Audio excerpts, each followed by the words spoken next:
karena duitnya makin tinggi, makin foya-foya gue gitu. 2016 atau 17, nah gue ngekos. Lu cuma nunjukin foto-foto cewek yang lu bawa. Ini ya enggak, kos gue bersih karena ibu kosnya depan langsung jadi enggak gitu, hotel mainnya. Nah duitnya habis ke situ juga salah satunya.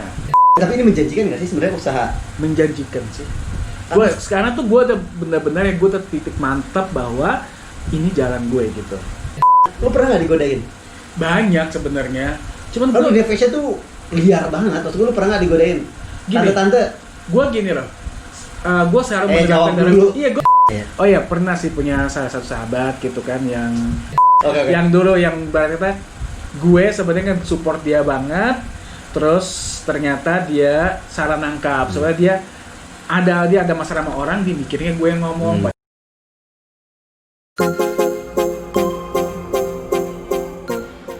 Cek, weh, hitam banget di sini. Iya, apalagi gue deh. Diam dulu karena ketahuan. Yang sebelah gue juga hitam. Emang udah nih. Belum. Kebenaran lagi ada di Bekasi, karena ada kerjaan dekat-dekat sini, langsung hubungin orang yang ada di Bekasi ini. Ini adalah salah satu temen yang tahu aibnya. tahu aib gue, tapi gue juga tahu aib dia. Yang sering ngajakin gue mijit. Jangan dibahas itu. Dulu. Jadi kalau tetap. Jadi kalau gue dulu zamannya ngekos, pasti tiba-tiba udah ada orang ini. Woi, di mana lu, boy? Di kosan. Berangkat. Bertiga gue. Orang ini sama satu lagi temen. Terus boy, lo pegang kunci gue, boy. Pokoknya dulu bangsat banget. Tapi perjuangan orang ini hebat karena dia merantau dari daerah yang cukup jauh. Datang ke Jakarta, perjuangannya sempat masuk kantor. Jadi MC. Tapi MC-nya kurang laku. Karena nggak bisa ngomong huruf R. Diterpa banyak gosip. Kita langsung ngobrol sama Hilton Sarmiento. Kalian mau tahu aibnya Debbie? Belum. Enak aja lo. Kok jadi ngomongin aib gue? Gak usah pakai masker ya? Gak usah. Maskernya dari handhit.co nih promosi. Dagang mulu nih orang ya. Senang sekali di Wahmen ini, wah wawancara teman ini salah satu temen gue yang wah juga. Kenapa wah? Karena perjuangan dia adalah anak kampung. Anak kampung masih. Jiwanya jiwa kampung ya. Gimana lu boy dari Timor Leste? Timor Leste. Berarti lu setelah memisahkan diri dari Indonesia, sebelum pisah gue udah di sini. Oh, sebelum Indonesia pisah sama Timor Leste lu udah pilih Indonesia. Sebelum Timor Leste pindah ke Indonesia, gue udah pindah ke sini, udah lanjut SMA di sini. Ketahuan tuanya. Dari SMA udah di sini loh. Dari SMA di sini sama kelas 2. Gue sama kelas 2 tahun 2001. Tapi SD, SMP di sana? Terakhir SD, TK, SD, SMP, SMA kelas 1 di Timor Leste. Timor Leste itu kayak gimana sih? Kalau sekarang sih yang pasti yang di sana kalau sekarang misalkan hasil browsing kan ya panas. Panas pasti, panas banget. Iya kan? Panas gersang banget. Tapi yang pasti gue kangen kayak kan?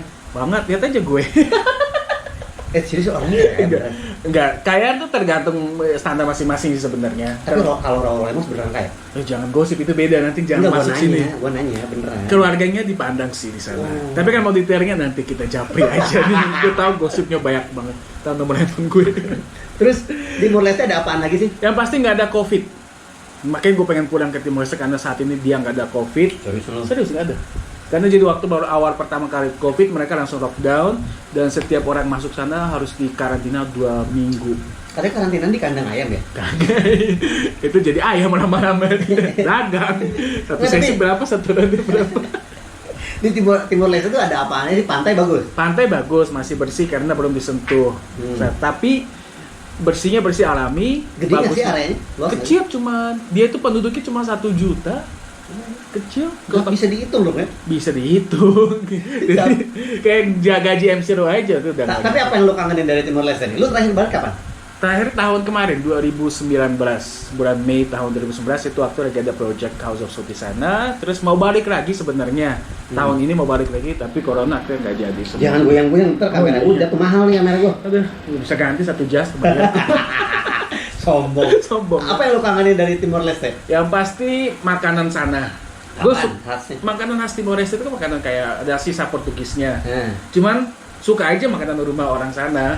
Jadi gua kangen makanan Timor Leste. Yang kedua, gue kangen dapat duit dari sana. Dolar cuy. Oh, di sana dolar? Pakai dolar, makanya gue suka juaran US dollar? US dollar.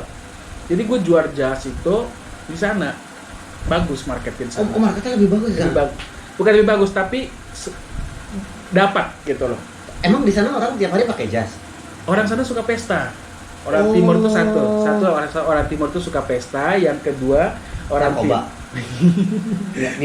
Miras. Miras itu itu udah bir gitu-gitu ya. Itu udah bukan Alkohol. sesuatu yang aneh lagi. Anak bayi baru lahir aja setahun 2 tahun aja udah pas acara orang tahun setahunnya pasti ada whisky segala macam, udah biasa aja. Oke. Itu udah biasa. Untung dipisah. Keponakan gue lahir bapaknya ngasih apa? Bir Binta masukin di tempat susu, udah kasih ke anak. Serius. Itu gue liat yang mata kepala gue sendiri. Tapi kan lu kan dulu sempat masuk Timur Leste ketika masih gabung sama Indonesia. Ya, betul. Suasana apa sih dulu yang lu inget Waktu pas masih gabung sama Indonesia? Ya waktu masih gabung Indonesia ya gue waktu itu masih SD SMP sama. Yang pasti keadaannya masih belum aman banget ya waktu itu. Di masih, sana? Ya ibaratnya masih kayak kadang-kadang suka ada kerusuhan gitu. Udah ada kerusuhan. Tapi waktu itu gue anak baik banget. Jadi gue itu ke sekolah, pulang sekolah, mandi, makan, tidur. Habis bangun tidur langsung belajar. Waktu gue tuh gue nggak macem-macem. Sekarang beda pak. Mandi dimandiin. mandi lagi. Ya, mandi dimandiin sekarang. Oke, sedikit gua ajak lu flashback semua cerita sama Hitam. Gua Hitam akrab Hitam dari dia Timor Leste. Kita tuh kenal kurang lebih tahun 2012 akhir. Ya. Ketika gua pertama kali ke Jakarta nge-MC 2013 awal lah ya. Rame-rame baru ngumpul. Kita punya geng namanya geng apa? KCB. Keluarga Sahabat Bangcat. Sekarang bubar. Itu kita punya grup, setiap hari ketemu, setiap hari nongkrong. Wah, banyak banget yang dilakuin ya. Betul banget. Sampai liburan bareng. Wah, pokoknya mau nginep batalin puasa tuh gara-gara geng ini bangsat emang namanya. Udah gitu, di antara grup itu ada grup lagi gue sama dia. Itu bangsat gue berdua di situ. Jadi setelah anak-anak bubar, gue berdua janjian, "Boy, kesini aja boy, ini rame nih boy tempat ini." Jadi harus tahu itu ya.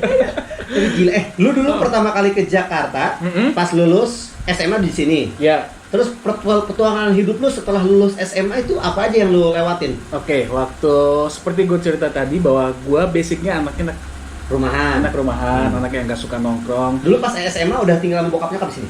Waktu gue pindah ke sini bokap nyokap di Kupang. Oh, masih di sana. Jadi sini cuma gue, kakak gue yang kuliah sama. Jadi kita di sini yang kuliah semua. Bokap kebetulan nyediain tempat di sini buat kita yang sekolah di sini. Nah, terus habis tamat SMA, gue sempat masuk sekolah pastor seminari.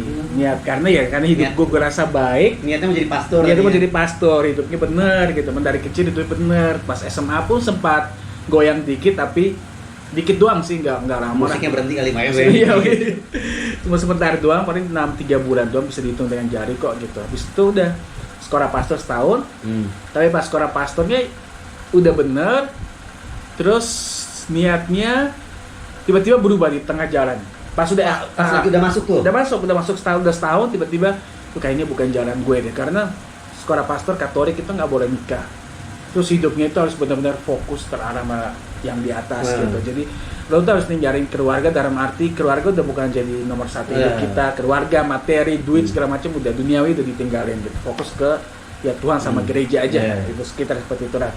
Terus aku mikir kayaknya Pak berat nih buat gua. Udah akhirnya itu ada pengaruh apa lu sampai mikir gitu? Itu kan namanya kan itu seumur hidup. Jadi mungkin ya lebih baik lu udah ada mungkin bayangan ke depan. Kedepannya gitu, udah mulai takut nanti gua bisa nggak ya kira-kira, padahal waktu itu masih 20 tahun gitu. 19 tahun tuh. Nanti kalau cowok kan 25 tahun lagi matang-matangnya, 3-4 lagi puber kedua gitu-gitu, nanti gua gimana gitu kan. Kuat nggak ya? Jadi pikir udah kemana-mana gitu. Terus ngeliat orang otak bangsatnya gitu. Jadi mungkin Tuhan juga tahu ini anak kayaknya nggak sanggup gitu. Mendingan jadi dikasih jalan, udah gue keluar. Akhirnya terus selanjutnya gue masuk Mustopo. Kuliah Gue kuliah di ngambil hubungan internasional waktu itu. HI. Jadi emang gue waktu suka suka politik juga awal-awalnya, suka politik. Waktu kuliah tuh gue termasuk aktif di kampus. Semester 1 itu gue masih pelajari situasi. Semester 2 gue mulai aktif. Dan aktif bawa pulang cewek. itu masih belum, itu masih benar. Belum. Semester 2 itu gue masih benar, gue aktif organisasi, terus gue bikin paduan suara di kampus gue. Oh, makanya lu rajin paduan suara tuh gara-gara Nah, itu dong, dia. ya? Karena gue yang salah satu pendiri Mustopo Choir nih, yang nama Mustopo Choir itu dari gue. Serius lu? Serius. Gila, angkatan berapa berarti lu masuk Mustafa? 9. 2003. Oh, udah. Karena gue setelah tamat SMA kan gue kursus dulu gitu. Gue sekolah pastor dulu, habis itu udah gue masuk Mustopo Choir, masuk Mustopo. Semester 2 gue mulai aktif di Mustopo organisasi gitu. Acara mahasiswa HIPMI segala macam gue gabung semua. Jadi emang dapat pengalaman sampai semester 6. Waktu itu ya tenggat nilai gue bagus. IPK gue ya bukan sombong, tapi saya di atas 3. Terus gue mulai dikenal banyak teman-teman mahasiswa gitu, karena gue aktif, dapat beasiswa segala macem. Cuman pas semester 6 gue kerja. Oh, udah mulai kerja. Nah, sebenarnya semester 2 sampai semester 6 tuh gue kerja juga di Starbucks. Tapi waktu itu gajinya ya kecil gitu. Cuman semakin kecil gue semakin menghargai waktu itu, karena capek kerja dapat duitnya segini gitu. Tapi akhirnya gue benar-benar yang hemat banget. Terus di samping itu gue ngajar anak-anak yatim ngajar anak yatim gratis. Tapi gue ada yang gue ngajar anak orang kaya. Nah, jadi gue ngajar anak orang kaya dapat duit. Ngajar waktu itu gue ngajar matematika, bahasa Inggris, sama musik. Kemudian gue ada basic di sekolah pastor, gue ada basic itu lumayan kuat lah. Jadi gue ngajar itu. Nah, pas setelah jadi habis gue nyari duit buat bayar kuliah dari ngajar anak orang kaya itu. Siapa sih namanya? Ada deh, tetangga gue dulu. Oh, tapi sekarang nggak itu? Udah enggak. Oh, gue kira takutnya anaknya Bakri. Aduh, itu mah sahabat. Nah, jadi habis gue dapat duit dari situ, duit ini gue pakai buat bayar kuliah, sama gue ngasih ke anak-anak yatim sekitar gue. Jadi ya, itu waktu itu gue ngerasain banget yang namanya ketika lo punya duit kecil, lo bersyukur, hidup lo berbagi, lo nggak pernah kurang. Nggak pernah ngerasa kurang. Bayangin gue gaji ya waktu itu Starbucks cuma 400 sampai 600 per bulan. Tapi gue bisa bayar kuliah, gue bisa beliin buku buat anak-anak yang nggak mampu gitu, dan hidup tuh nggak pernah kekurangan. Pas ketika gue masuk kerja yang udah kerja kantor, gaji udah gede, udah lupa. Itu pas semester 6 lu? Semester 6. Pindah ke kantor ke? Salah satu telekomunikasi Telkomsel. Itu mulai gaji mulai gede tuh di situ. Nah, gue udah lupa diri tuh di situ. Udah keasikan kerja, udah mulai keasikan kerja, duit udah gede, terus udah nggak kuliah. Jadi harusnya bukan nggak kuliah. Oh, beresin nih? Beresin, tapi gue cuti 3,5 tahun. Sebelum wisuda. Jadi bayangin semester 1 sampai semester 6 bagus. Itu IPK saya di atas 3,5. Pas gue kuliah dari semester 6 masuk 7 tuh gue kerja, gue cuti 3 tahun. Bayangin 3 tahun, 3 tahun. Nah itu gue nggak ngurusin, bukan ke kampus, enggak, gue diemin aja begitu. Saking menikmati dunia kerja, udah gitu menikmati dapat duit tapi nggak ada tabungan. Itu apa aja yang lo lakuin? Klub dikit, nggak begitu. Gue nggak begitu doyan klub juga, cuman suka beli minuman. Oh, nongkrong? Ya nongkrong. Enggak, gue nggak nongkrong. Gue beli, gue minum di rumah. Iya, maksudnya beli. Jadi gue koleksi minuman keras. Gue ajak teman gue, ada duit nih beli minum. Udah minum tiap hari di rumah, minum, habis minum tidur. Udah gitu doang. Gue nggak suka sebenarnya. Gue nggak begitu suka yang dugem banget. Clubbing. Iya, biasa aja. Kalau diajak lu belum pernah clubbing lu selama nongkrong. Iya, makanya jadi bukan tipe yang pencinta clubbing banget. Diajak ayo, kalau nggak diajak ya udah nggak masalah. Terus kalau nongkrong rame-rame pun nggak begitu yang enjoy banget, biasa aja. Kalau diajak ayo, kalau nggak ya udah. Gue lebih suka di rumah minum, baca. Itu tuh gue suka. Itu lo habisin duit gaji selama 3,5 tahun. Duit itu begitu. Duit gue habis buat minuman. Terus berapa perempuan itu selama 3,5 tahun? Minumnya di rumah sih, cuy. Iya, maksudnya berapa perempuan? Ya nggak sadar sih, boy. Banyak kayak itu. Saking banyaknya. Nah, jadi waktu itu pas karena nggak nabung sama sekali, gue nggak nabung. 3,5 tahun tuh. Lu lupa lu itu? Betul lupa duit, nggak ada. Lu sadarnya dari mana tuh? Pas habis kuliah, udah 3 tahun. Nah, pas lagi itu 2000 itu karir meningkat terus tuh di Telkomsel? Sebenarnya nggak meningkat, cuma duitnya banyak. Duit panas? Nggak duit panas juga sih. Karena gue yang ngatur gaji gue sendiri, gue yang ngatur jadwal gue. Bangsat. Itu dia, jadi oh sesuai dengan kalau lu rajin lu dapat bakal banyak. gede. Dan jadwal masuknya gue yang ngatur sendiri ya, suka-suka gue mau Sip-sipan ya gitu. Ya sip-sipan, karena gue yang ngatur jadwal. Jadi gue bisa bikin sebulan penuh gue masuk terus gitu. Gue yang ngatur gitu kan. Ya jadi gue merasa, nah pas waktu itu akhir tahun 2010 tiba-tiba dari perusahaan gue bilang akan cut. Waktu itu kan gue belum karyawan kan, maksudnya masih outsourcing. Nah bilangnya nanti kita mau cut ini nih karyawan nih. Jadi gue udah tahu nih, gue sama manajer gue sama beberapa bos udah tahu si anak A B C ini di cut semua. Jadi gue aman loh. Kalian mah enggak, TR mah aman gitu. H-3 dikabarin sama manajer gue, Mas Hilton, maaf kenapa kamu di cut juga. Itu H-3 dan itu tiba-tiba itu mas mau akhir tahun, bokap gue waktu itu lagi sakit jantung, terus gue nggak ada tabungan, pendidikan gue rusak juga, ketinggalan gitu. Dan gue langsung kira ini kalau akhir tahun begini gue gimana, bokap lagi sakit, nanti kalau orang gue mau lamar kerja nggak mungkin, nggak ada ijazah gitu kan. Terus gue gimana, gue panik, sempat panik banget ya, gue takut segala macam, nih habis dunia gue gitu kan. Mikirnya begitu. Pas waktu untungnya akhirnya ya udah kejadian hari itu di-cut. Benar-benar hari terima surat bahwa udah selesai kontraknya.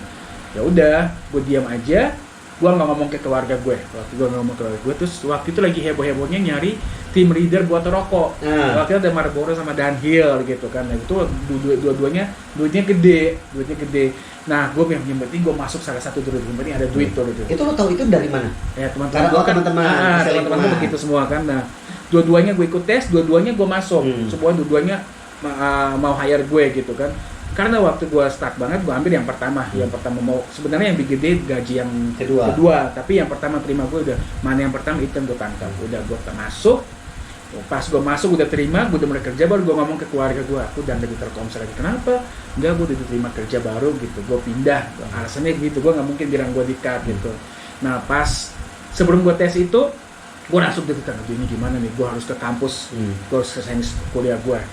Pas gue ke kampus, gue baca di pengumuman untuk gue 2003 kan, mahasiswa angkatan 2003 harap segera memasukkan skripsi minggu depan. Kalau enggak, pemutihan semua. Itu hari Senin gue masuk kampus, gue datang ke kampus, batas hari Kamis. 3 hari doang? 3 hari, dan itu gue bener-bener yang, lo bayangin 3,5 tahun lo nggak kuliah, tiba-tiba lo datang, lo udah suruh ngerjain kayak gitu, maksudnya harus ngumpulin, gue bilang ini gimana nih? Ini full skripsi atau bab 1-2? Bab pendahuluan sama bab 1, ya. Langsung gue, untungnya waktu gue masih kuliah, gue udah tahu nih, gue bakal ngambil skripsi apa, gue udah punya materi segala macam. Rancangannya udah tahu. Gue udah tahu rancangannya apa, jadi oke. Langsung pas gue baca itu, gue langsung, gue harus ngerjain sekarang, gue nggak bisa. Jadi gue baca di bawah, gue niatnya cuma mau ngecek doang, ternyata gue datang langsung pengumuman begitu, gue dari lantai bawah, gue naik ke perpustakaan lantai 3. Langsung gue tahu, gue mau ngerjain dengan jujur ini. Udah langsung seset gue nyari materi di perpustakaan, seset gue kerjain, gue pulang ke rumah langsung waktu itu masih zaman warnet kan. Nah, gue browsing segala macam, gue contoh, udah hari Rabu gue datang, gue masukin di ACC langsung di ACC. Kamis udah dapat jadwal, habis itu kan harus langsung skripsi, udah harus kumpulin. Akhirnya seminggu depannya udah jadwal sidang, udah harus kuliah. Bayangin gue nggak tayang banget ya. Ini boy, itu orang bilang kalau kepepet itu segala macam bisa. Kepepet itu segala macam bisa. Gue nggak ada materi sama sekali, nggak ada bahan. Akhirnya gue cari-cari di perpustakaan segala macam. Itu waktu seharian penuh gue cari materi doang. Jadi setelah gue masukin, dosennya pembimbing gue ACC, udah sekarang kamu cari materi bahannya begini-gini. Udah tuh, langsung gue pulang, gue cari bahan, gue kerjain semua, dapat. Nah, permasalahannya adalah materi gue itu bahan gue semua bahasa Inggris. Bayangin otak gue, aduh ini gimana, sedangkan HI kan? HI gitu. Sebenarnya bahasa Indonesia, cuman sumber gue itu, data-data gue tuh bahasa Inggris semua. Ini gimana nih, gue mikir, ini kapan harus mengerjain, kapan gue terjemahin, gue udah mikir nih. Udah tuh gue bawa ke orang translate aja. Gue tanya ke tukang translate, katanya 1 lembar 2.000. Sedangkan buku segini banyak. Kira ini nggak mungkin gue udah mau gue ngerjain sendiri. Udah deh gue bilang. Kalau lu nggak punya duit juga. Nggak punya duit juga gue bilang, ini kalau gue nggak bayar orang nggak mungkin, gue nggak punya duit, udah gue ngerjain sendiri. Udah gue bilang, setelah gue ngumpulin materi semua, gue udah siap mental. Oke Hilton, besok kita ngerjain. Gue gituin. Ngomong sama diri sendiri, gue mau diri sendiri. Udah akhirnya hari itu, besok pagi gue bangun pagi, gue makan. habis gue bangun sarapan, terus gue tidur sebentar, tidur nyiapin tenaga, gue bilang gitu, nyiapin tenaga, karena hari ini gue mau kerja keras. Udah setelah itu, kamus semua di depan, kamus 3-4 kamus di depan, materi semua itu gue siap. Oke, gue bilang, ya pasti ya, namanya orang pasti berdoa dulu lah, minta kekuatan gitu. Dan gue minta dimudahkan sehingga gue bisa ngerjain ini dengan baik nih. Maksud gue itu bukan pada satu kata, gue ngerjemahin satu kata gitu. Maksudnya ini katanya apa, artinya apa, gue kamus. Ternyata boy, itu gue rasain banget amazing kalau kepepet. Gue baca itu langsung gue nangkep maksudnya apa. Semua buku gitu akhirnya gue buka kamus mungkin 3-4 kali.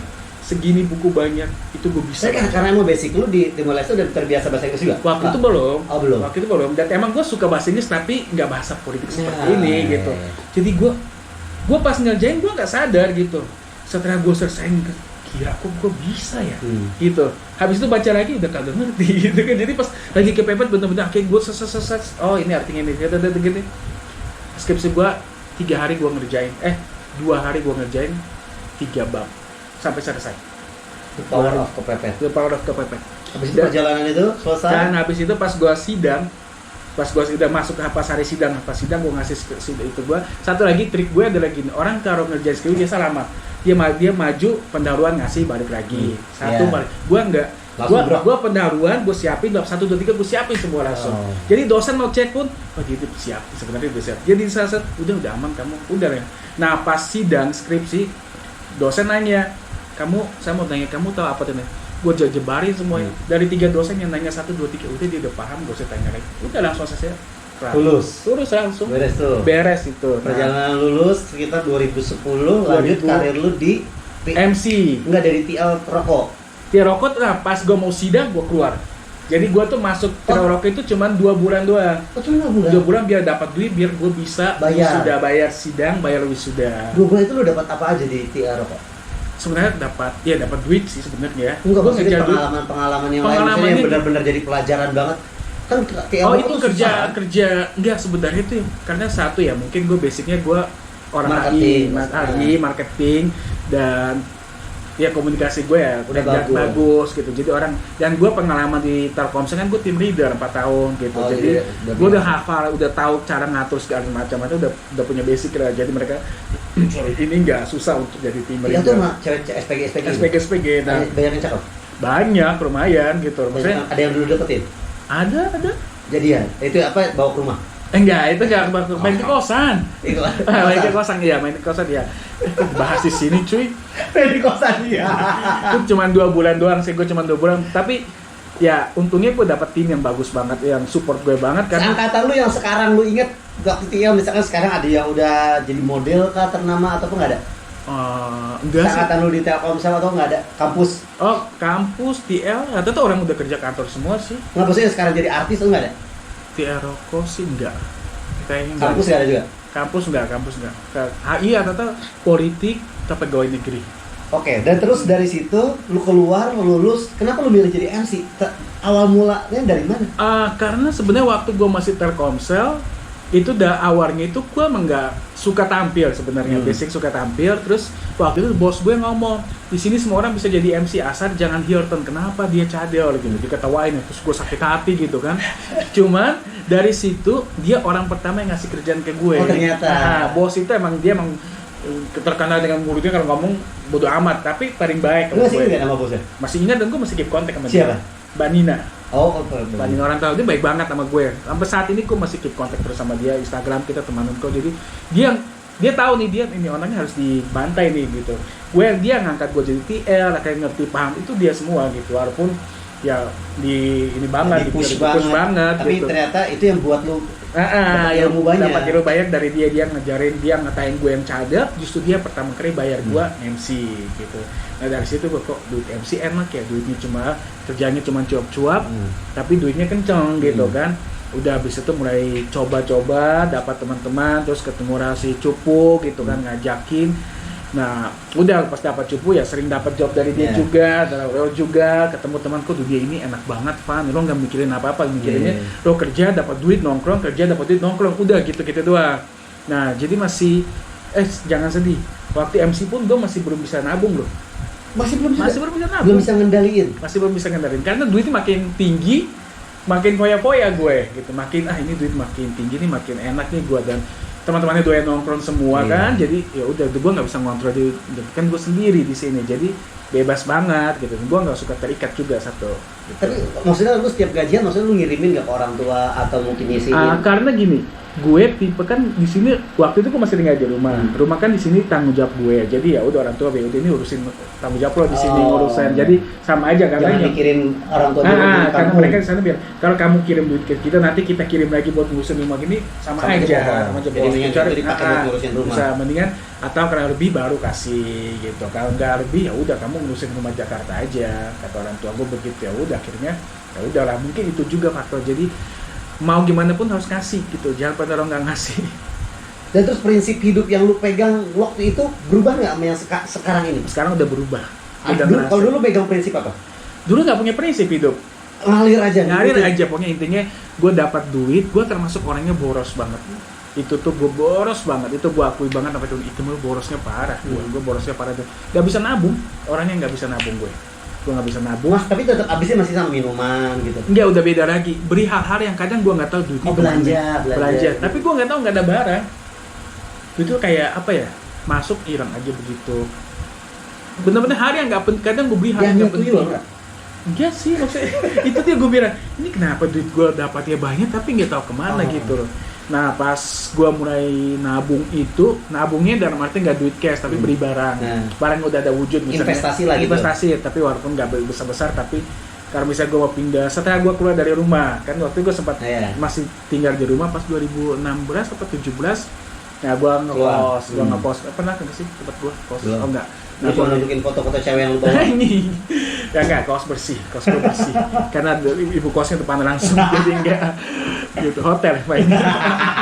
Nah duitnya habis ke situ juga salah satunya. Hotel. Itu salah satunya.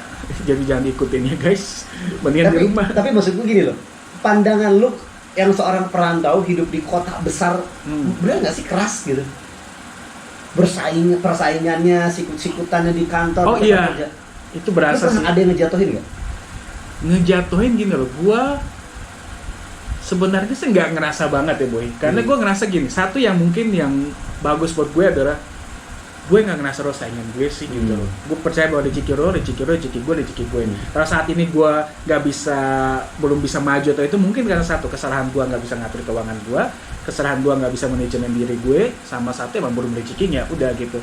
Kalau misalnya gue ngerasa bahwa gue disikut sama ditahan sama dia, itu gue nggak mau mikirin itu sih. Oh, lu nggak pernah memikirkan? Nggak mau mikirin teman kerja lu sebagai kompetitor apa gitu pernah lu jatuhin, lu nggak pernah mandang? Gue nggak mikirin bahwa dia jatuhin gue, nggak. Itu urusan lo gitu loh, gue nggak mau mikirin sampai segitu. Walaupun mungkin kadang setan lewat sekiranya lo kayaknya di itu, tapi gue bilang enggak deh, udah rezeki dia. Karena emang gue belum dapat saat itu, berarti emang rezeki gue bukan di situ, udah gitu. Gue nanamin pikiran seperti itu aja sih, lebih baik. Prinsip yang sekarang lo pegang apa?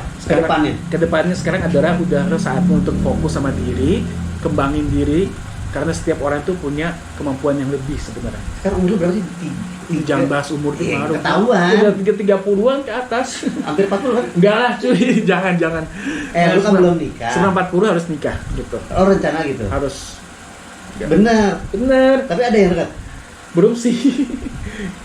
Ya itu dia, pokoknya harus. Ya semoga dengan teman-teman yang banyak udah pada nikah bisa semoga menginspirasi. Gak ngaruh ya. Pengen sih boy, sebenarnya pengen kalau ketika bisa gue pulang. Kriteria perempuan dong. Yang pasti harus seiman. Apa agama lo? Kasih tau dong. Gua Katolik pasti seiman. Yang kedua, bukan terima gua apa adanya, tapi sama-sama belajar untuk menerima deh. Gua nggak mau menuntut dia terima gua apa adanya gitu. Basa-basi kayak gitu. Tapi lo ada ketakutan nggak sih? Kan lo sekarang, maksud gue sekarang lo wirausaha, iya kan? Wirausaha tadi makanya dia nyebutin Jas tuh sekarang lo punya usaha apa? Jas. Yang ternyata namanya makin lama alhamdulillah makin banyak dan makin banyak yang order juga kan. Yes, betul. Itu titik lu perubahan kok tiba-tiba melenceng dari MC yang tadinya enak ke depan panggung. Terus tiba-tiba lu berpikir gue usaha aja. Sementara kan untuk fashion tuh banyak pakaian, ada kaos segala macem. Maksud gue itu lebih ringan produksinya. Yes. Resikonya lebih rendah dibandingin lu jas. Nah, awalnya itu sebenarnya karena kita nge-MC tahu sendiri kan suka bikin jas. Itu lu lihatnya dari situ. Enggak. niatnya emang sebenarnya gue sama Cupu itu kan gue tahu kan gue sering pergi sama Cupu dan sering bikin jas sama dia. Kita suka bikin jas gitu kan.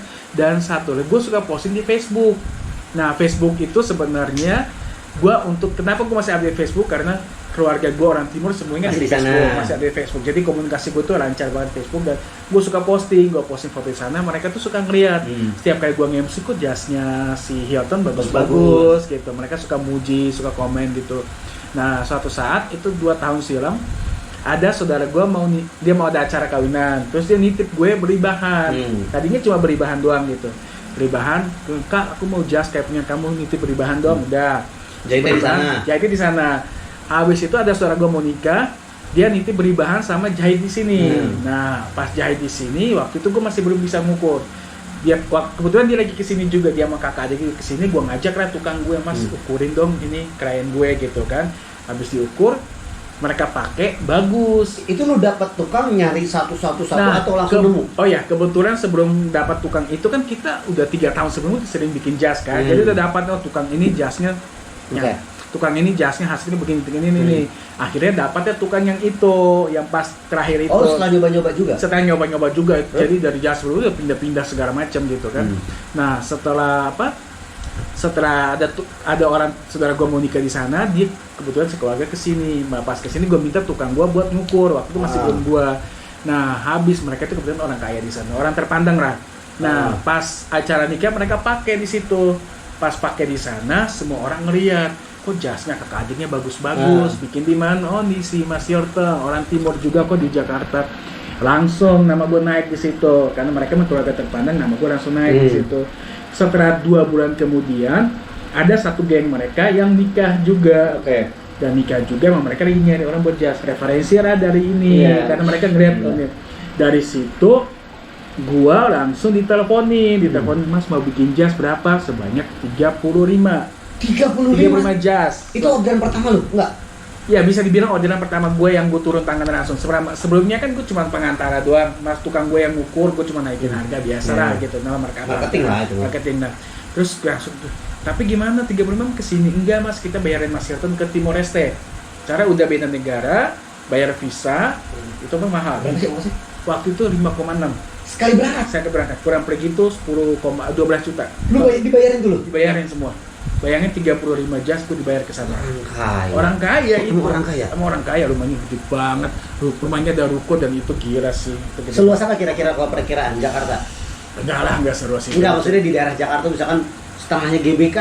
Oh enggak segitu. Rumah gede banget cuy. Enggak segitu kan enggak tahu namanya juga orang. Rumahnya tuh pindah-pindah, dia kebetulan rumahnya tuh bukan pindah-pindah, maksudnya ada di sini, di situ. Banyak, rumahnya banyak. Satu pengusaha 35 setelan. Satu paket semua, kemeja, dasi semua. Nah, terus gimana gue? Itu lu kasih harga berapa satu jas? Waktu itu masih belum bisa bisnis. Oh, masih belum ngerti harga. Masih ngerti harga, masih ibaratnya kalau untung 100.000 pun untung, untung 100.000 pun untung. Waktu itu masih jiwa pedagang, bukan jiwa pebisnis gitu. Tapi ya udahlah, gue itu pelajaran kan. Nah, pas mau pulang gue ini gimana nih, gue nggak bisa ngukur gitu kan. Gue mungkin ngebawa tukang gue, bahaya juga, satu ancaman. Bisa-bisa tukang gue ditarik ke sana, atau bisa juga ya banyak resiko lah gitu. Gue minta tukang gue, mas ajarin gue ngukur. Udah dia ngajar, dia ngukur gue videoin. Terus itu H-3 sebelum gue berangkat, dia videoin. Udah gue belajar, oke ini ngukurnya begini ya gini. Gue liatin, udah gue berangkat lah. Kayak hari tiba gue berangkat, gue bawa contoh jas gue gitu kan. Mereka suka semua. Berangkatnya pas berangkat gue ngukur semua 35, udah balik ke Jakarta. Sekitar 3-4 minggu gue ngerjain di sana. Bawa ke sini, ukur balik sini. Pas bawa ke sini udah setelah dijahit semuanya. Pas gue mau akhirnya udah selesai, udah mas kita mau fitting, bayar lagi gue kesana lagi buat fitting. Tapi udah jadi kan, biasanya fitting rata-rata ya, setengah. Jadi gue langsung minta fitting jadi semua. Jadi biar aman, kalau aman langsung tinggalin kan. Nah pas gue bawa ke sana dari 35 jas yang semua atau cewek? Laki semua. Nah, waktu itu mereka minta gue ngerjain gaun, tapi gue belum ketemu tim, jadi gue nggak berani kan. Udah, terus gue bawa jas semua ke sana. Dari 35 boy, pertama kalinya gue ngukur dari 35 jas, yang revisi cuma 2. 33-nya semuanya aman, nggak ada kesalahan apapun. Tukang gue langsung gue telepon tukang gue, mas 30 cuma 2 doang revisi. Serius mas? Iya mas. Ya Allah mas, ini rezeki mas yang ini jalannya mas. Kenapa? Anak-anak gua saya yang tukang jahit, anak gua saya ini berkali-kali mas saya ngajar jahit pun berkali-kali saya rombak, mas cuma sekali ngajar, itu jalan mas di situ. Tapi tukangnya hebat juga ngasih motivasi segitunya. Dia ngomong kayak gitu deh, bos itu jalan bos fokus di situ. Dia ngomong Emang taktik tukang jahit lu aja. Tapi bener, dari dua itu, dua yang revisi itu cuman Tangan doang. tangan misalnya tangannya kepanjangan atau tangannya kependekan, udah itu doang. Bukan yang Tidak ada ukuran badan. nggak ada. Badan fit semua. Ini semua. Ya, bayangin dari Gila. 35 dan gue baru pertama kali belajar, itu teman gue langsung bilang, this is your tukang gue This is your way. This is your way gitu bos. Udah ambil bos, fokusin ke sini. Nah udah pas balik ke sini kan waktu akhir tahun, suatu saat gue mikir nih gimana caranya gue harus masuk TV gitu. Dan gue udah lihat ini gue harus Langsung ada target gitu. harus tahu gue. Biar orang tahu kan harus masuk TV, artis harus pakai. Biar satu naikin nama gue di Timor. Iya. Oh ini jangan Benar-benar dipakai artis gitu. Nggak sengaja emang dibukain jalan sih. Gua waktu itu lagi nemanin Cupu sama Mochi ke Trans TV, lagi meeting. Nggak sengaja ketemu si Angga MC, Angga stylistnya Insert. Oh iya. Nah iya, yang iya. MC juga kan. Gua nggak sengaja gua ketemu dia. Terus gua ngomong sama dia, kak, gua lagi bisnis jas nih, gini kak gitu. Gua bantuin nggak kak masuk TV? Oh, dia lihat foto-fotonya, wah jasnya bagus-bagus, sini kirim ke sini. Dibilang gitu. Nanti saya masukin di Insert. Bener, setelah gue kirim gambar, dia minta kirimin jas-jasnya, kebetulan size gue waktu itu ya sama kayak presenter-presenternya Insert, yang betul-betul cuttingannya dapat banget. Setelah tayang di Insert TV, habis itu langsung nama gue semua TV. Secara otomatis, tahu-tahu tiba-tiba gue dapat WhatsApp dari stylist ini, mas, kita butuh jas nih gini-gini, dapat lagi. Kalau masuk TV itu lu nggak dikasih bayaran ya? Atau sistemnya barter? Sistem barter. Sebenarnya kalau misalnya mau bayar, resikonya nama gue nggak ada muncul di TV. Gue bilang, gue butuh nama saat itu. Kalau duit nanti gue marketing, gue mau kencing. Ya udah, kencing dulu deh. Kamera di meja digoyang-goyangin. Gimana? Seru kan? Sambil nungguin si Item ini ke toilet. Tapi sebenarnya banyak cerita-cerita lain lagi. Ntar gue mau nanya soal dia mijit. Dengar nggak lu, Tem? Dengar nggak? Gue ngomong apa? Gue mau nanya soal mijit. Oh ini.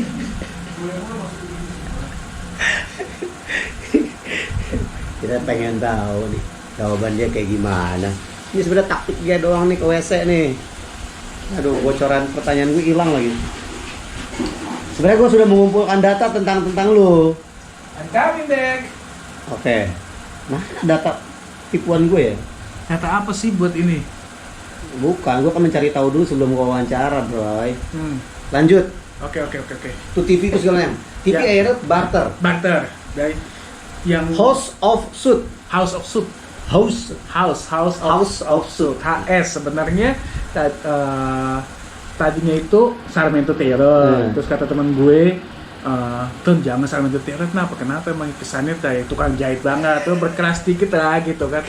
Oh iya juga sih, bener juga, ya udah lah kayak gue ganti lah pakai House of Suit gitu. Ya waktu itu masih sambil belajar sebenarnya, sampai detik ini pun gue masih sambil belajar, masih tetap ada masukan apa gitu, orang bilang Ton begini-gini, tadinya mikirnya cuma pengen jualan jas aja gitu, maksudnya bikin udah lo jualan gitu, tapi lama-lama gue kayaknya ini jalan gue gitu, gue mulai ngerasain tantangannya ada ketika klien senang, klien suka lo happy, tapi kalau klien komplain itu gimana nih cara ngatasinnya? Karena ada yang komplain separah ada, misalnya separahnya sih kayaknya parah banget sih belum ya, cuman gini, apa kayak kita sama kayak MC lah, kalau dia repeat order berarti dia suka, kalau dia nggak repeat order tapi dia bikin orang lain, patokannya di situ. Ya gue patokannya situ aja sih, karena orang kalau suka pasti dia akan datang lagi kan, apapun itu kan gitu. Sama kayak lo mijit terapisnya yang mana lo suka, lo minta mbak saya mau dia lagi. Tapi gue sumpah, gue belum pernah mijit serius. Datangin doang dia gitu. Lu mijit pertama kali kapan? Kita dulu, kita habis itu bahas ini dulu.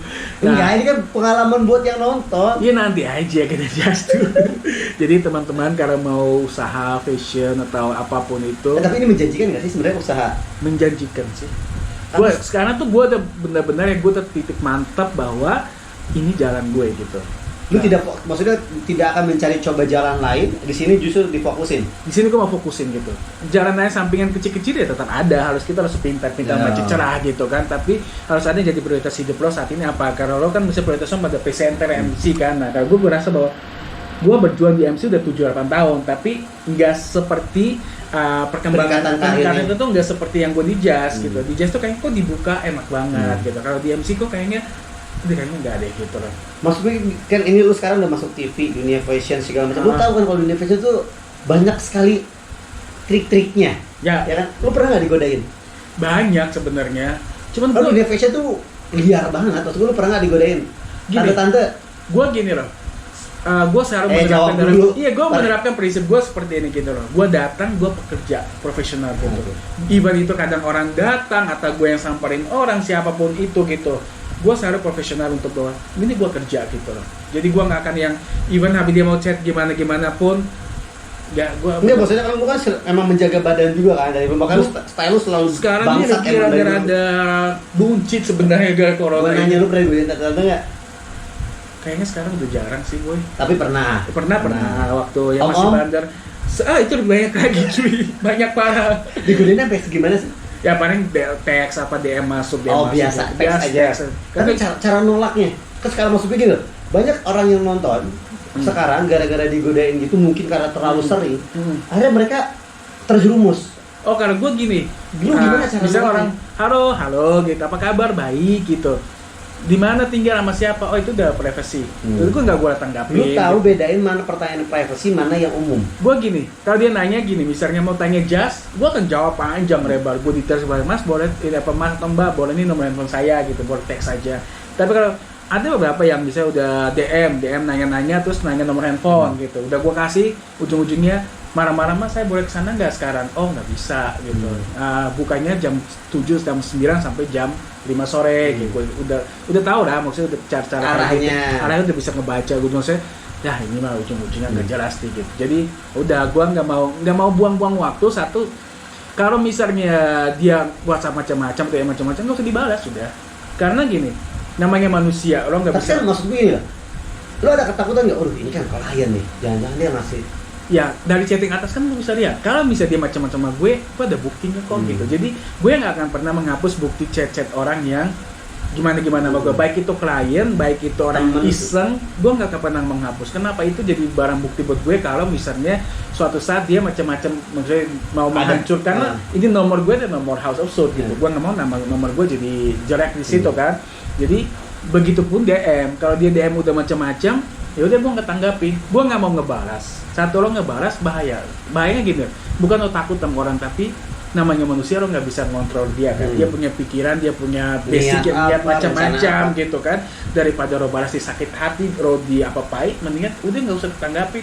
Yang kesel dia sendiri kan. Oh ini kok masih atau lo nggak nanggapin gue gitu. Capek sendiri. Dan prinsip itu yang lo lakuin dulu ketika zaman lo MC digoda-godain juga gitu juga. Begitu, tipenya begitu. Jadi kalau misalnya gue nggak suka atau gue nggak merasa ini nggak benar. Kalau janda? Ada sih, enggak. Gini loh. Pokoknya intinya gini, selama lo nggak suka jangan sampai menolak dengan menyakiti mereka gitu. Kecuali lu suka. Lo suka lo jabanin gitu kan. Lo suka jam segini kosong sih boleh aja gitu atau mau makan ini nggak saya anterin gitu. Itu kalau suka. Tapi kalau lo nggak suka, udah mendingan jangan nyakitin mereka gitu aja. Karena dia prinsipnya adalah setiap orang berhak untuk dicintai, setiap orang berhak untuk mencintai juga gitu kan. Lo berhak pun untuk tidak menerima cinta. Gitu. Jadi lo bisa mencintai, gue bisa mencintai lo berhak untuk juga ya Rani ya. Oh banget. Gue tuh suka menulis, asal kalian tahu bahwa gue tuh suka menulis, gue suka refleksi, gue suka meditasi. Refleksi. Istilah halus. Istilah halus refleksi. Gue suka menulis renungan gitu loh. Setiap pagi kemarin tuh gue suka nulis tulisan gitu loh. Tapi dulu rajin banget, tapi ini udah refleksi dulu rajin. Itu dulu duit gue dulu habis di situ juga. Emang habis. Itu lo terjerumus dari mana sih? Ikut-ikutan teman-teman gue ngobrol, tempat sini enak nih, jadi coba-coba dari satu tempat pindah ke tempat lain, pindah ke tempat ini. Berarti kalau lu ke dunia kayak gini, jangan coba sama sekali. Jangan coba. Satu kali keterusan gitu. Terus ada yang ngomong ini. Terus satu lagi, lo kalau nggak punya pegangan yang kuat, lo nggak punya tanggung jawab, pasti habisnya ke situ gitu.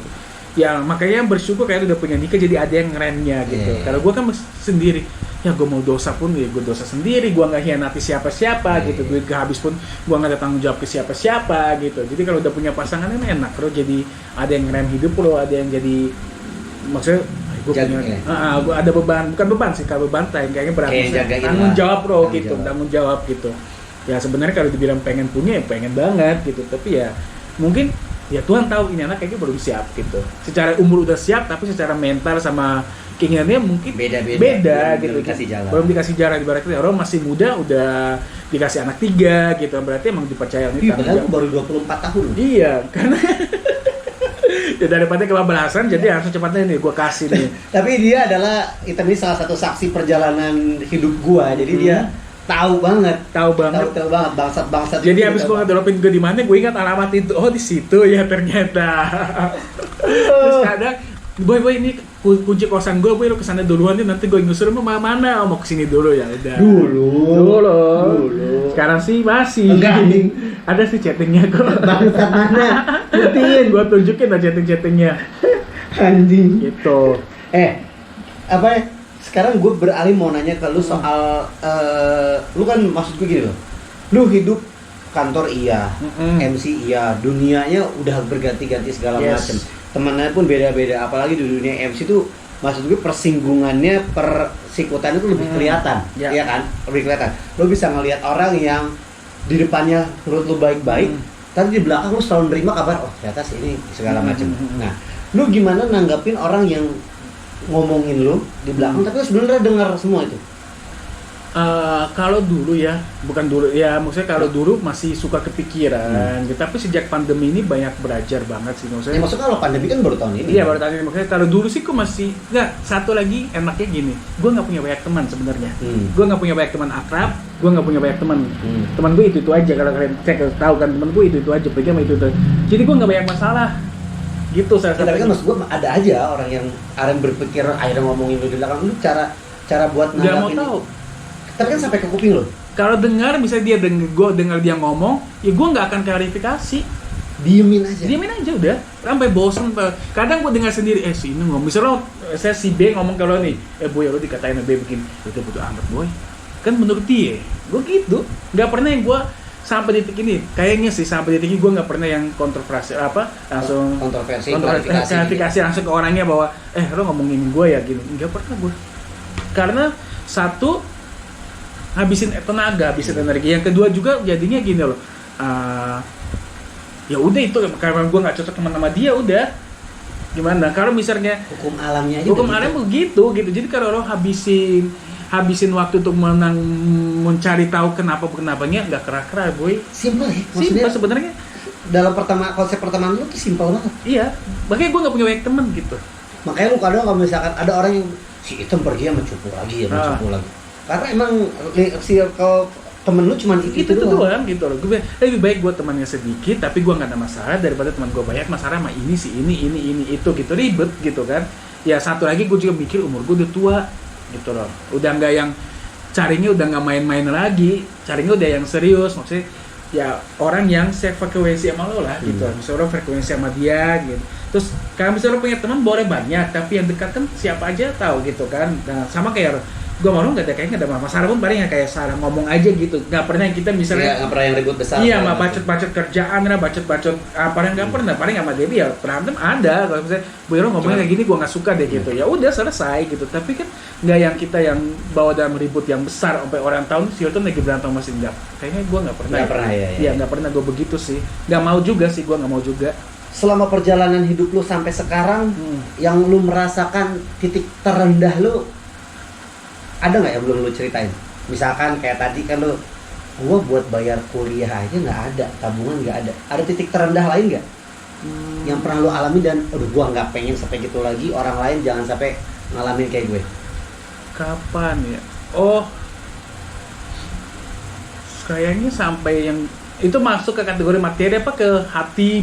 Terserah mau hati lu mau mungkin lu pernah sakit hati sama orang ketika mungkin lu melakukan kesalahan selingkuh atau apa, gua nggak akan ngulangin lagi deh. Kayaknya momen yang bikin gua bener-bener ini bukan air biasa ya, ini Bukan, air bukan. dari hitam, udah dicampur. ada alkohol dikit. Iya. Oh ya, pernah sih punya salah satu sahabat gitu kan yang lo tau lah, gue pernah cerita sama lo waktu zaman dulu. Oh ini kenapa? Oke. Yang dulu yang berarti gue sebenarnya support dia banget, terus ternyata dia salah nangkap. Sebenarnya dia dia ada masalah sama orang, dia mikirnya gue yang ngomong, padahal bukan gue, dia ngomong, dia kesel sama gue gitu, terus akhirnya semua orang tahu masalah gue, yang misalnya gue kayak punya masalah, dia punya ada namanya manusia pasti ada aib, setiap orang pasti punya aib lah gitu, gue yakin itu. Dan ya yang tahu tuh waktu itu cuma dia doang. Nah karena dia kesel sama gue, dia pikir gue yang ceritain masalah dia ke orang, sebenarnya aib ke orang sampai semua orang tahu gitu kan. Di situ gue benar-benar terpukul, ya Allah, gue benar-benar terpukul banget di situ. Dan dia merasa bahwa gila ya, kok setega itu gitu, setega itu. Gue benar-benar langsung minggu gue bilang gila ya, gue punya teman. Itu pikiran cukup lama? Oh lama, kebetulan lumayan lama sih.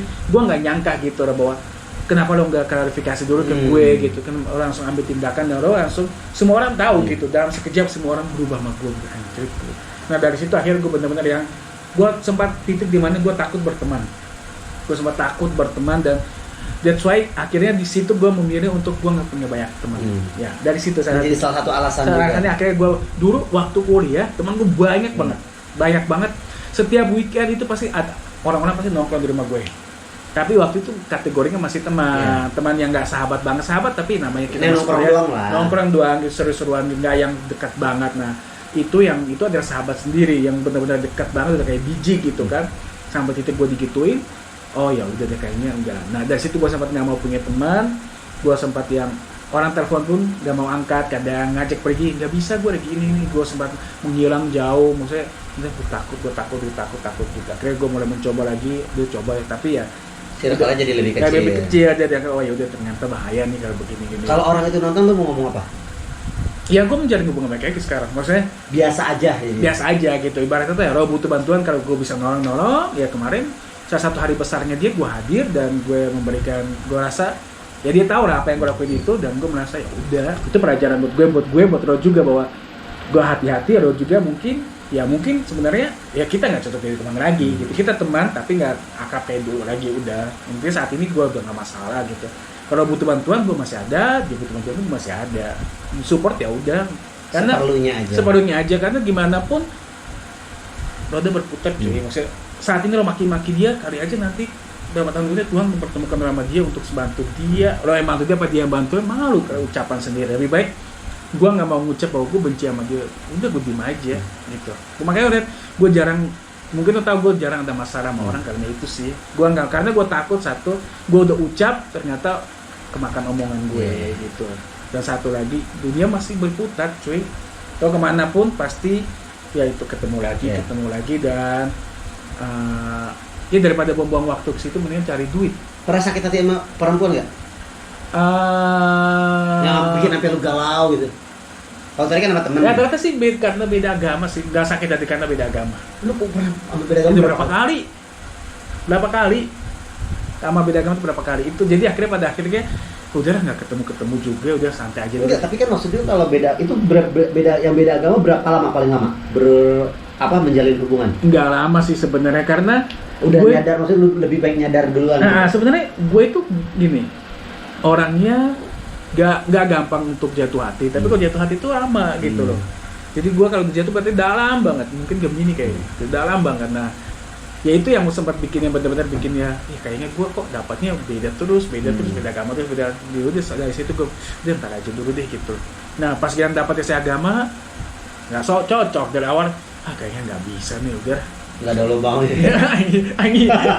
Nggak kok, maksudnya nggak ada lubang jarinya buat cincin gitu. Jadi cincinnya nggak ada. Maksudnya pas gue mau deketin kok kayak jual mahal gitu, nggak yang beda banget ya. Tapi misalkan lu ditakdirkan dengan yang beda agama lagi, dan maksudnya gini loh, kita kan nggak pernah tahu rencana Allah ya. Maksudnya lu ketemu akhirnya beda agama, kemudian cocok, menurut lu gimana? Kalau bisa memilih, kalau bisa jangan. Kalau bisa, karena gini, bagi gue sempat dibukain pikiran sama teman gue sih. Waktu itu gue sebelum mama ini nih, gue sempat sama yang sekarang itu udah nikah tuh, kita sempat niat untuk udah beda aja yuk gitu. Nggak peduli sama orang tua deh, mau sakit hati mau gimana, orang kita yang jalani. Sempat berpikir seperti itu. Cuman akhirnya temen gue bilang gini, satu kapar, nahkodanya cuma satu jalur. Kalau dua nahkoda, arahnya beda-beda gitu. Emang nggak menutup kemungkinan bahwa yang sama akan abadi, yang beda nggak abadi. Tapi alangkah lebih baiknya mengurangi yang berbeda itu. Dari awal udah sama. Adalah sama kan. patokannya ke satu satu jalan gitu. Jadi ketika lo ada masalah, dia ada masalah, ingat ini kan ngomongnya ini. Kan misalnya beda dari kita, dasarnya berbeda. Misalnya gue bilangnya selingkuh itu dosa, lo selingkuhnya gak dosa gitu. Ya jadi nggak ketemu gitu kan. Jadi kalau bisa jangan gitu. Selagi masih bisa, otak lo masih sadar untuk mengatakan bahwa itu masih bisa dikira, udah kalau bisa jangan. Tapi kriteria tadi kan wanita seagama yang pertama. Jadi dulu kita kalau nongkrong, kalau ada yang lewat pasti kita cek, bagus tuh. boy gitu. Boy itu sikut-sikutan bawah meja, tendangan kaki. Jadi rame-rame ada anak-anak semua KCB semua sini. Boy. Jadi kita kadang cuma kita berdua yang tahu sama gitu. satu lagi Hafiz. Kadang kalau Hafiz jarang deketan. Kita berdua emang agak deketan duduk ya. Dia sering nginap di rumah gue sering nginap di kosan dia juga. Jadi banyak cerita ya kan, pernah nginap di rumah gue kalau mau event gitu, atau kadang motornya dulu yang motor apa sih? Vespanya. Jadi dia kemana? Itu Vespa dong gitu, buat bawa ke bengkel gitu kan. Tahu bawa ke bengkel, motor gue masukin bengkel, gue ke bengkel juga. Cuci kolong. Kriteria kalau secara body putih kalau bisa. Nggak nyadar diri. Iya emang, gue pengen kayak bokap gue hitam, nyokap gue putih. Kulit putih. Kita lihat takutnya ada yang ini kan IGTV itu tadi gue lihatnya pengen IGTV. IGTV itu under 20 menit. Kadang 18 nggak bisa masuk, akhirnya kadang gue taruh 10 menit. Jadi akan gue posting di YouTube juga. Nah, berarti kan penonton makin luas. Makin banyak ya kan. Kali aja kan satu agama Katolik. Kulit warna putih. Ya maksudnya nggak hitam banget asal matang boleh. Iya, betul boleh. Terus tinggi ya di bawah gue dikit lah. Lu satu berapa? 172. 172, 73, pokoknya di bawah gue segini lah. Berarti 160-an lah. Ya, 160-an. Kalau bisa 70 nggak apa-apa. Terus anak kita nanti tinggi. Asik. Jadi model gitu. Bapaknya obsesi pengen jadi model. Bukan nggak sempurna, nggak bagus. Bukan nggak bagus, nggak boleh.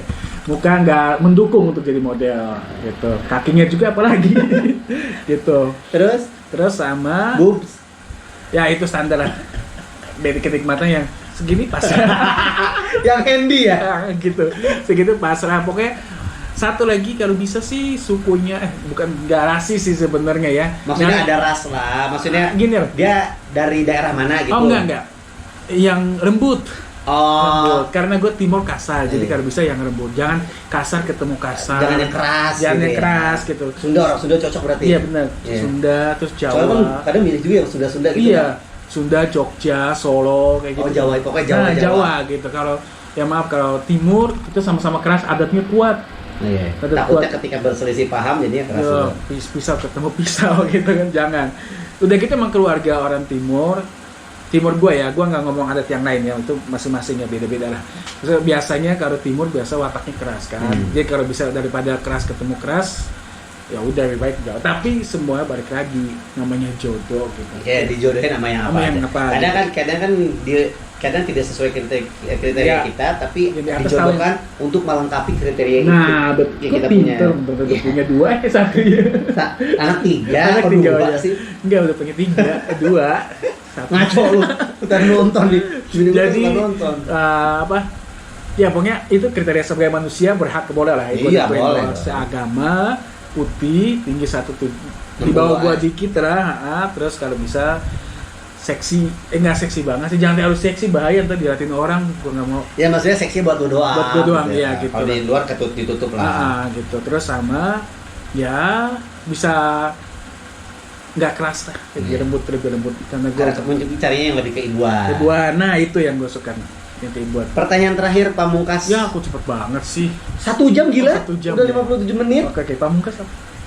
3 hal dalam hidup lu. Aduh, ini berat nih. Yang sekarang paling lu syukuri apa sekarang lu inget-inget.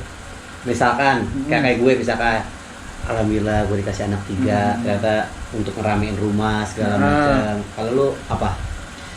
Yang pasti yang paling disyukuri pertama. Yang bersyukur adalah pertama, saat ini gue masih ada. Itu yang paling pertama.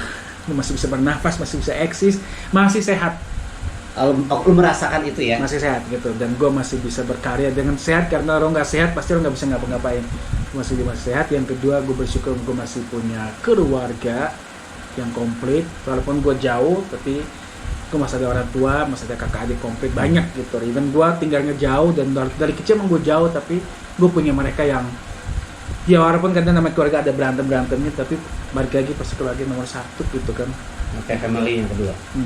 Yang ketiga adalah bersyukur karena Selama lu hidup apa gitu, mungkin lu temen kerjaan atau apa? gue diberikan banyak talenta. Nah dari situ gue bisa terus berkarya. Jadi gue nggak yang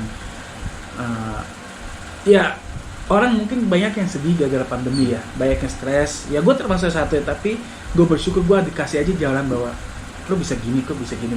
Oh ya pendapatannya kalau dia dari ekonomi nggak sebanyak orang yang kayak biasa, tapi dari situ sebenarnya kalau gue manfaatin baik-baik lebih dari cukup gitu. Jadi talenta nggak semua orang bisa punya, ya seperti yang gue punya sih gitu. Karena talenta itu adalah, gue yakin bahwa talenta adalah anugerah.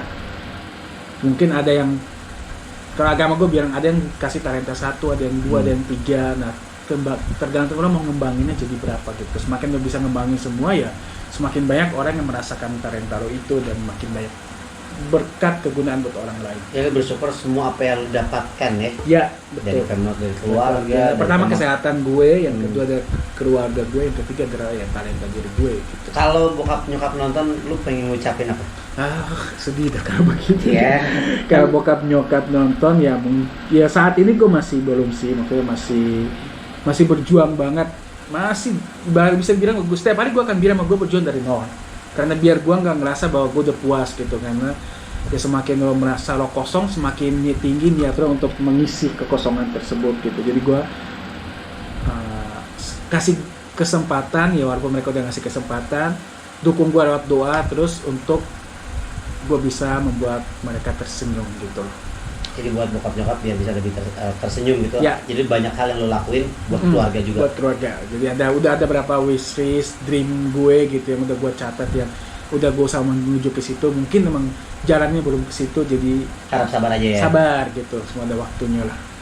Dan maaf kalau ada kesalahan. Coba lu komentarin selama kenal gua apa yang lu dapatkan, lu rasakan, unek-unek. Nah, ini anak pahitnya dulu. Oh, ada pahitnya dulu. Tengil, sumpah. Kadang tuh gue tengil gitu, kayak gue chatting sama dia, komennya apa, dia nangkapnya apa gitu. Jadi gue sering banget Kita sering berdebat soal itu. Berdebat gitu. Maksud gue apa sebenarnya? Misal gue cuma muji doang, boy ini gini-gini. Tahu dia bilangnya apalah gitu. Apaan sih? Jadi gue sempat nggak mau komen lagi, dia nggak usah komen.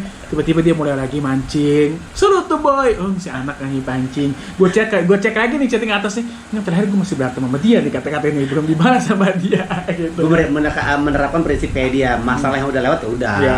Dan dia pintar gitu. Jadi kadang dia komen dulu kayak gue dulu gue suka komen dia nih. Tiap kali gue komen tuh liar banget nih anak. Udah deh gue nggak mau komen lagi. Tahu tiba-tiba dia komen boy seru tuh berat. Gue mesti kesana sama lo nih kayaknya. Cuma kan dia komen duluan, oh ya udah baik boy gitu, udah mulai itu cair. Kalau udah cair udah dihilang lagi. Satu tengil.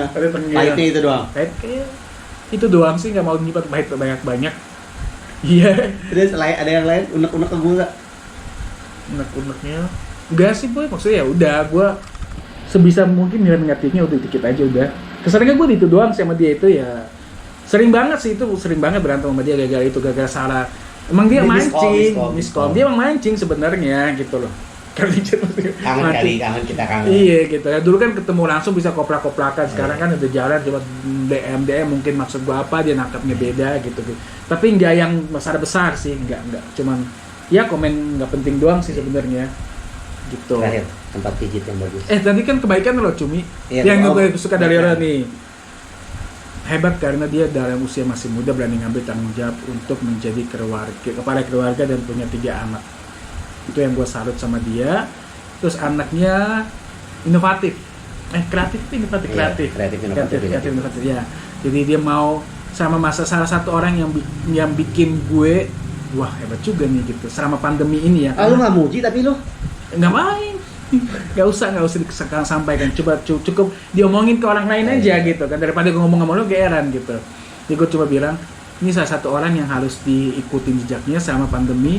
Dia nggak kelihatan drop, dia tahu pasti drop ya, apalagi bapak 3 anak yang harus nafkahi anaknya 3, yang gue yang sendiri aja ngerasa berat apalagi anak 3 gitu kan. Cuman segala cara dilakuin dan tetap happy di sosial media gitu ya, penuh kedustaan bodo amat ya di belakang, intinya orang tahu lo happy dan dari situ orang bisa ngasih motivasi buat orang bahwa ya hidup lo nggak usah sedih, dia harus happy aja, energi positif kan orang nangkep dari situ gitu. Itu yang gue ngomong sama teman-teman gue bahwa lihat nih Debbie dia hebat banget loh, dia sekarang bininya juaran ini, jualan kue juga gitu kan, terus bikin apa aja dikerjain dan ya udah koplak-koplaknya masih ada.